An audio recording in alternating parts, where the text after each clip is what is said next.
Hello, everyone, and welcome to the K Nicola podcast. I'm your host, Nicola Devapriya, and thank you for being here. Thank you for being a listener.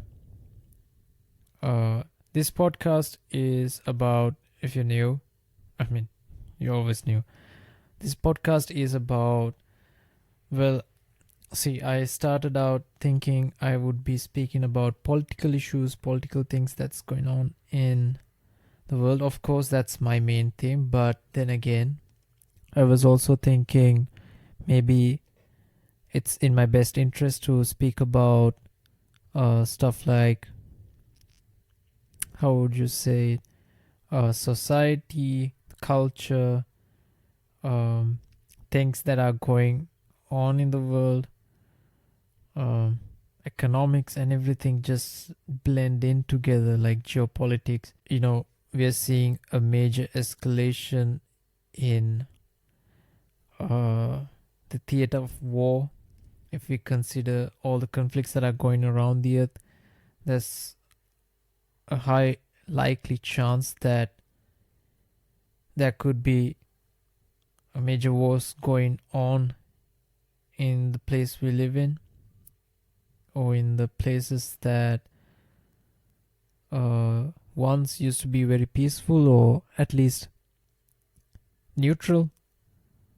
So we are seeing that tendency in our world, where there will always be a chance for conflict and civil wars, and even major wars between the major powers of our geopolitical arena. So this also reminds me about a really interesting video that I watched a few years back, maybe 2 years back. This was done by Ray Dalio. If you go Google his name, he's one of the richest men on earth, and he did a video about the name is the changing global order. He has two versions, a short version and a long version, and I recommend that you go watch the longer version of his video, where he talks about how in the past there were really very powerful countries, very powerful players in the global trade, the global economics, and how through after a major escalation, a major war between the underdog or the upcoming major superpower and the existing superpower, they will clash at a certain point. They will come together in terms of power and clash, and then the new player will take over the old one. It's not like the old one will like go to waste. It's just that they will go in a sort of retirement phase. They will be still rich, but they will lose their touch. They will lose all the influence that they had before. So it will be interesting to see the US versus China arena. I think I'm going to talk about this topic many times. We'll be trying to assess, and we'll try to at least have an idea what's going to happen and how it's going to happen. So I don't know where most of these instances or incidents or events will take us as a human civilization, but of course we are here to talk about it. We are here to speculate what's in store for us, and also my interests would be to tackle the topics such as new technologies. We are seeing AI, which is a big thing that's coming up, and it's improving at a breakneck speed, a speed that not most of us can comprehend, and in a speed that not even the creators or the pioneers of this technology can comprehend, even so, and thus making a really complicated place and a really complicated situation. I mean, I'm not going to say all out it's going to be bad. It's going to be a catastrophe or something. It's going to be the end of the human civilization. No, all I'm saying is there's a good chance that this can be a turning point, or at least in a few years it can be a turning point for us humans, and we'll also be touching. So many things are happening in the world. Even I can't come to a place where I can decide what I should be talking about. But then again, it should be made clear that to my audience that I am willing to stick to a certain topic, because I should appeal to a certain audience and a certain topic. And it's not in my interest to, create some boring piece of content and then call it quits, and then, give you no value. I'm trying to attract the right people, the people that share my own interest, the people that are interested in what I speak, and then who are willing to interact and possibly collaborate. I want global collaboration. I know it's too much to ask right now, but I see somewhere in the future that I will be speaking to leaders and people who are very interested in these topics, in the aspect of humanity and its future, and how all these factors will come into play. All these decisions that we make as a species will come into play, and then we'll have good outcomes, the bad outcomes, and everything in between, so that we will not kill ourselves or wipe out the whole human race from this fucking face of the planet. Okay, back to the point. I will try to keep it within my range of topic, within my range of sphere, so that it can be easy for you and it can be easy for me, of course.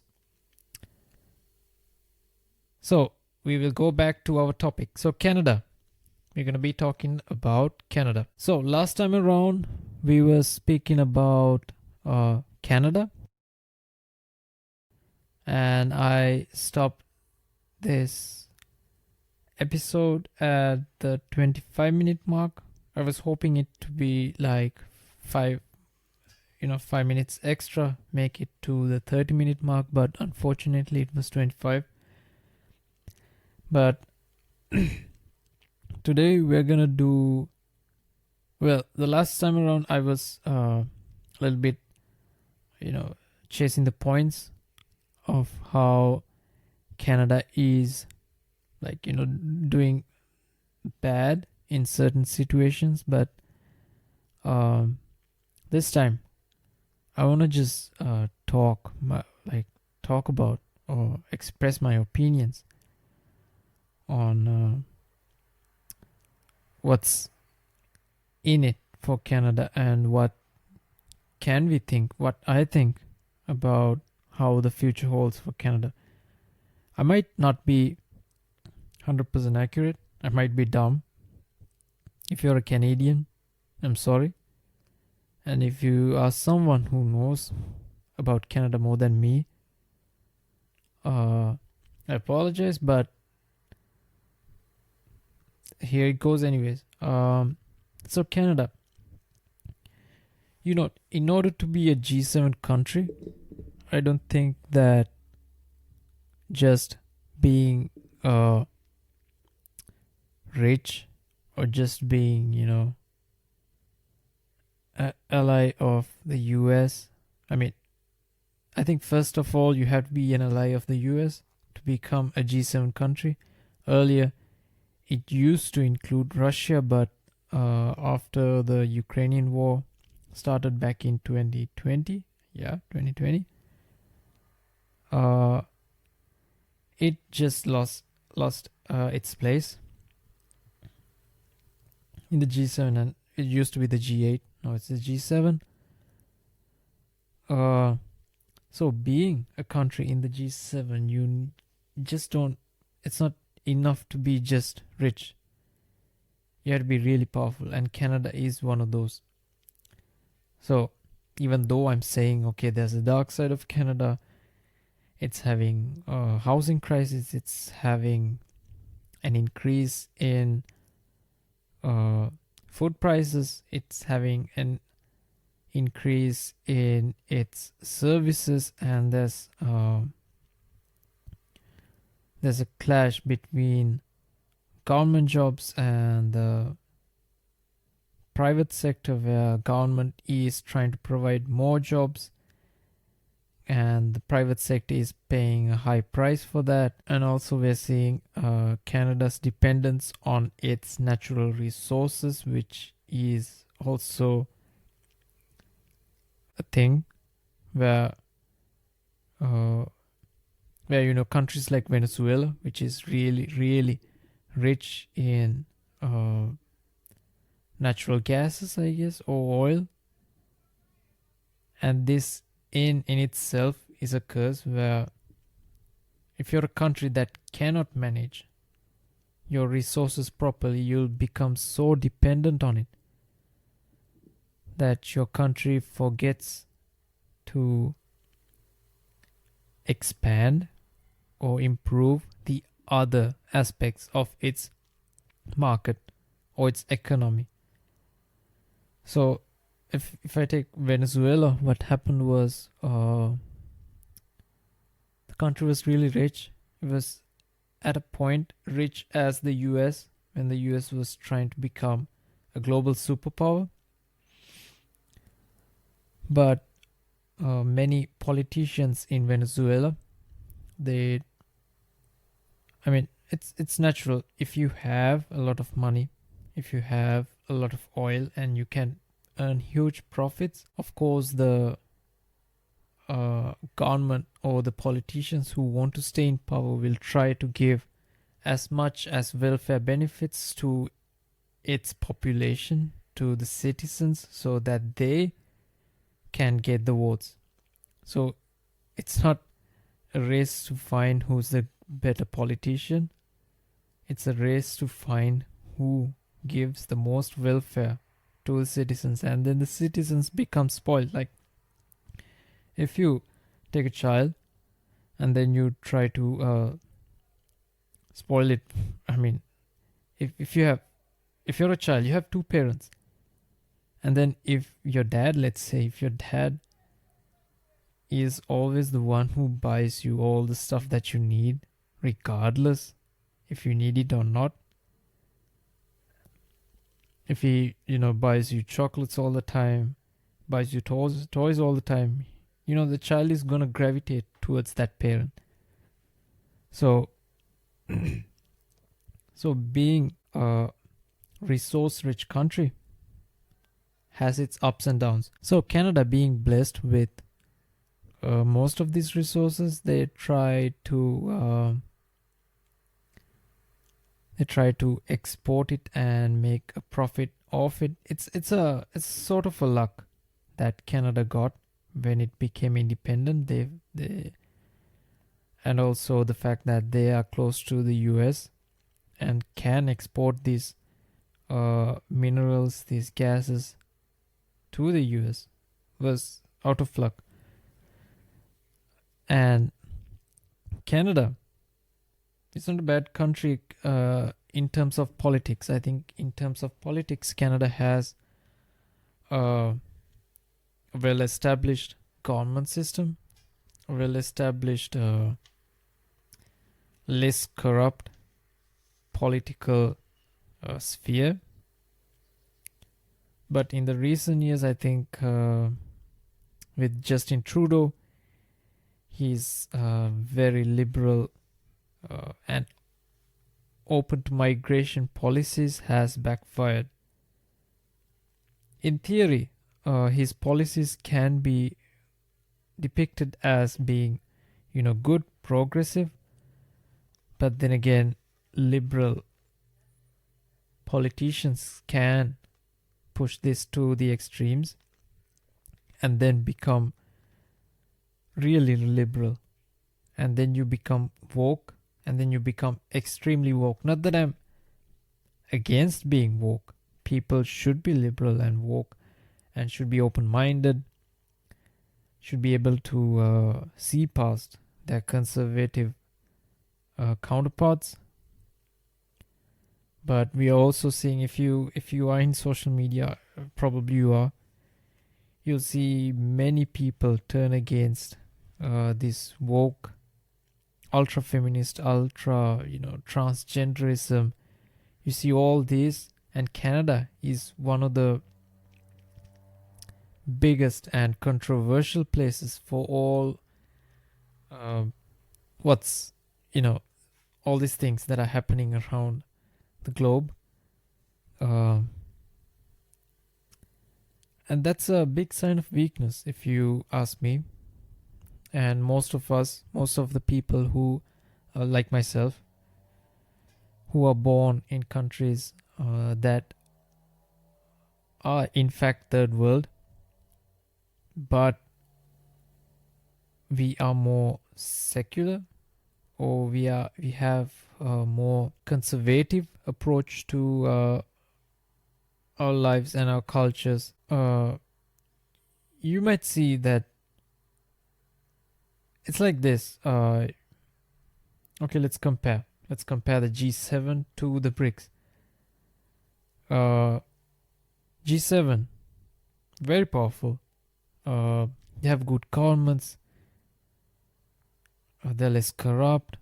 Their countries are very organized. They have big capital markets. They're highly competitive.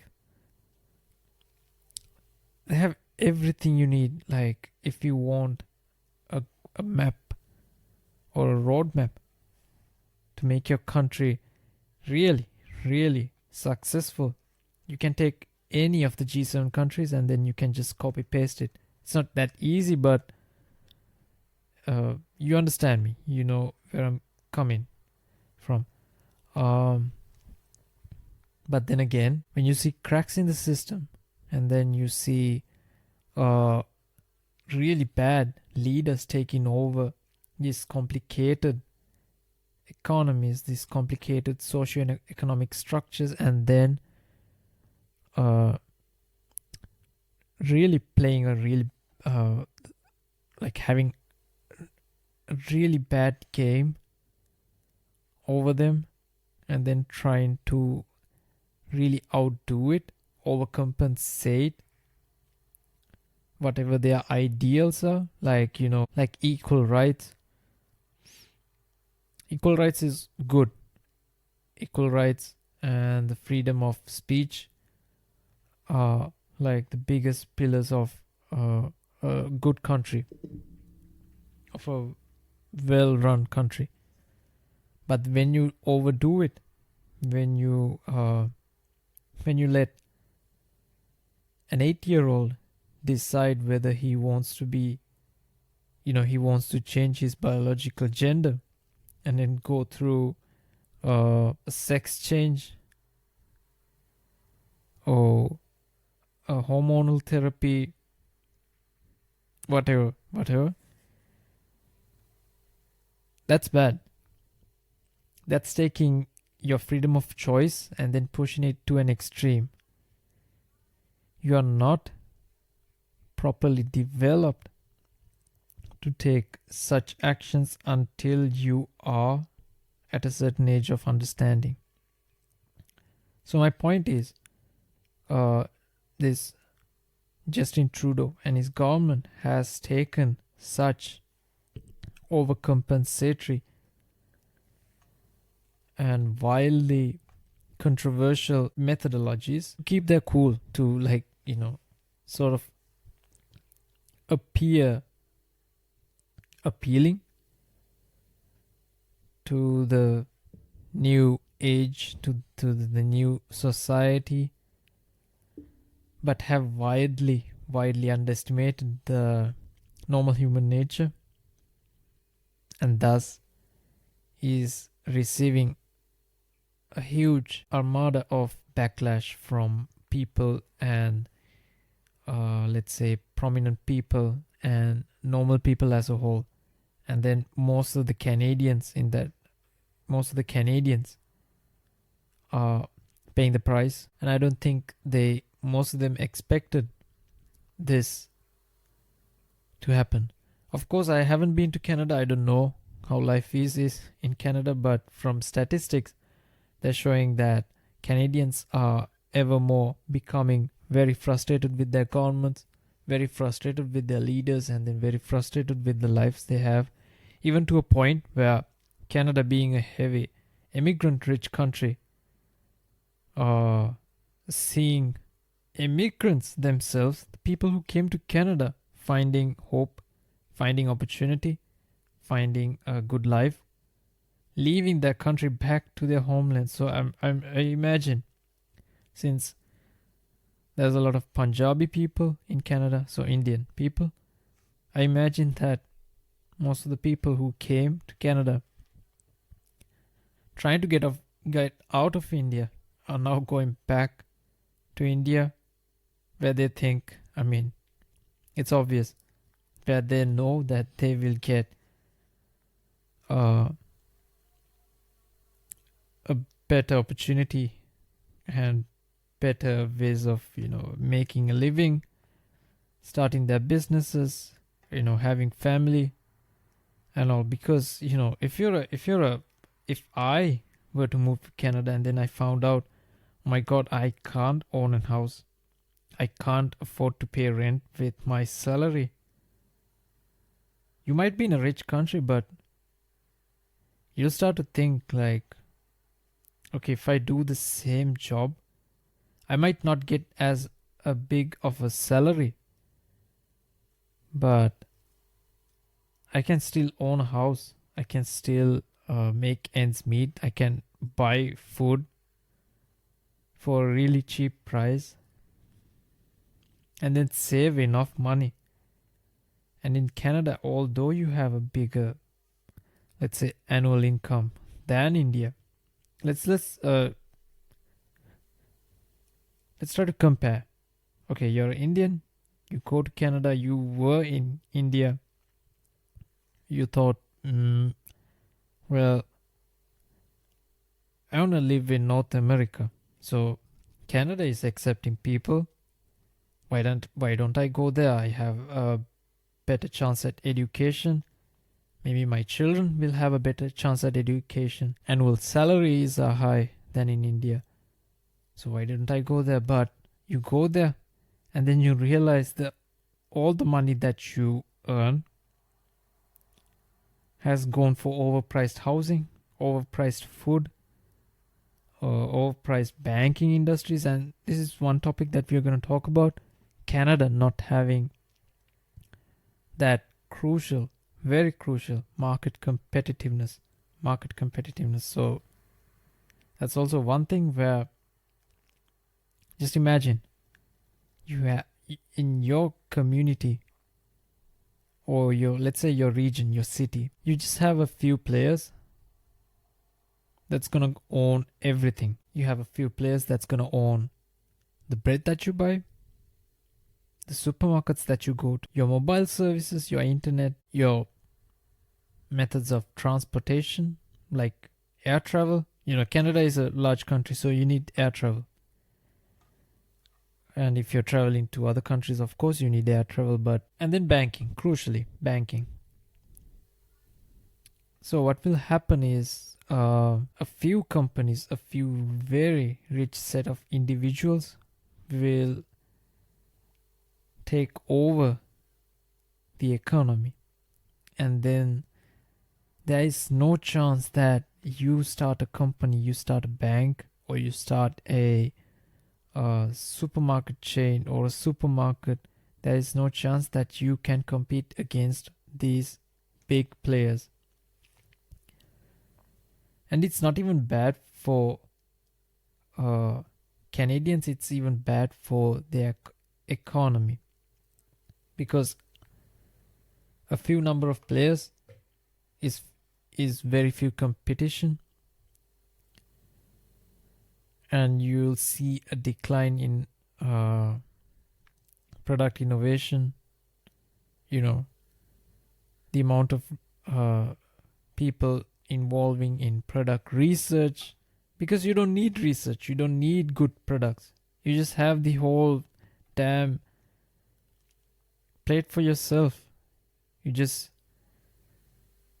put whatever out there, and then people have to consume it. There's no other way around. People can't go anywhere else.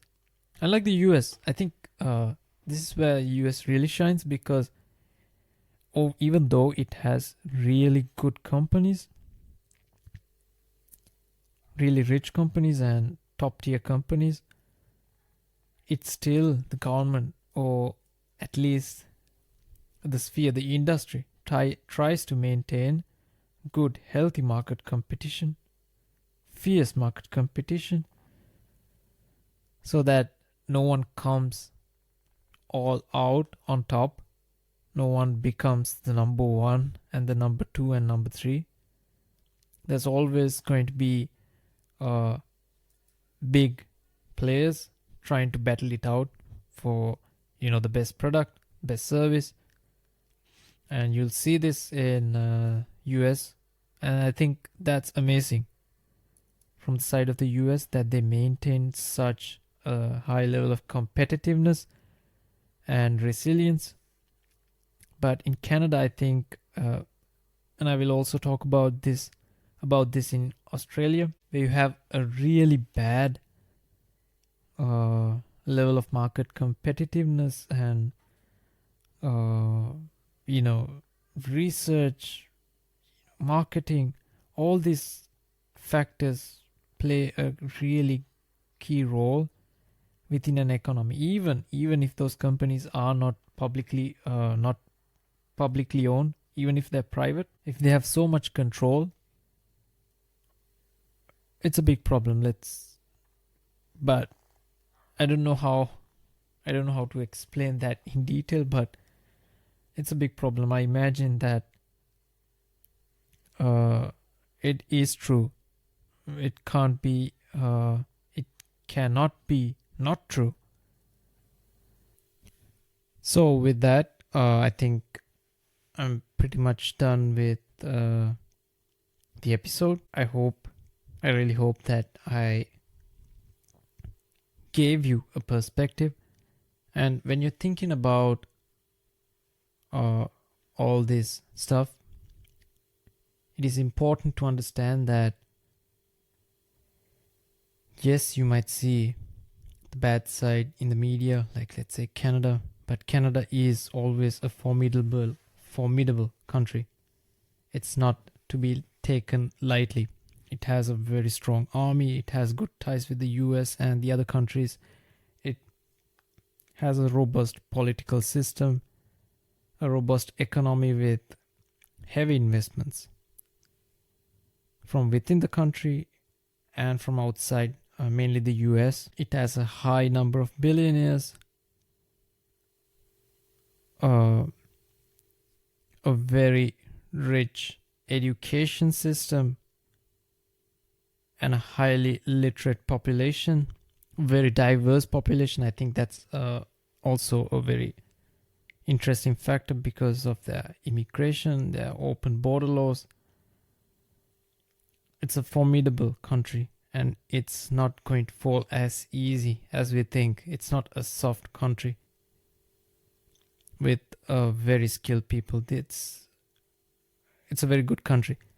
And if you're Canadian, I hope that I don't come across as someone who's trying to, belittle your country. Your country is wonderful. You have nice nature, and you have awesome people. And at the end of the day, there's always room to improve and to go beyond. So with that, I conclude my today's episode. This is Nicola Deopriya, and you are listening to K Nicola Podcast. Find me on X, Nicola Deopriya. You can also find me on Instagram. I'll hopefully put the links below. I'm still not as active as one expects me to be on social media, but soon. So with that, I hope everyone and every one of you who are listening a good day and a good week. And I wish every one of you all the best. I wish you love and strength. See you in the next one.